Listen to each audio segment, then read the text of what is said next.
আসসালামু আলাইকুম। এটা হলো সেই ঐতিহাসিক জায়গা যেখানে কিয়ামতের দিন পুরো বিশ্ববাসী এখানে একত্রিত হবেন। আর এই জায়গাটা আরফাতের ময়দান হিসেবে পরিচিত। আর এইখানে রাসূল সাল্লাল্লাহু আলাইহি ওয়াসাল্লাম বিদায়ের শেষ ভাষণ দিয়েছিলেন। শুধু তাই নয়, এখানে আদম আলাইহি ওয়াসাল্লামের দোয়া কবুল হয়েছেন, তাও ৩০০ বছর পর। বিশ্বনবী বলেছেন, কোনো ব্যক্তি যদি হজের সময় কোনো অসুস্থতার কারণে বা হজের কোনো নিয়ম কানুন না মানতে পারে, যদি ওই ব্যক্তি আরফাতের ময়দানে উপস্থিত হয়, ঠিক সেই মুহূর্তে ওই ব্যক্তির হজ কবুল হবে। সুবহানাল্লাহ। আরফাতের ময়দানটা যেমন তেমন কোনো ময়দান নয়। এই ময়দানে পা রাখতে দেরি, পিছনের গুনাহ মাফ হতে দেরি নেই। সুবহানাল্লাহ।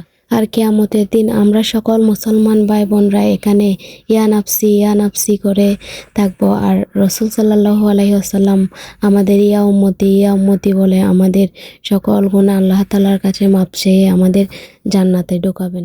এই জায়গাটা মক্কা থেকে প্রায় ২০ কিলোমিটার দূরে। আর যারা উমরা করতে আসবেন অবশ্যই এখানে আসবেন।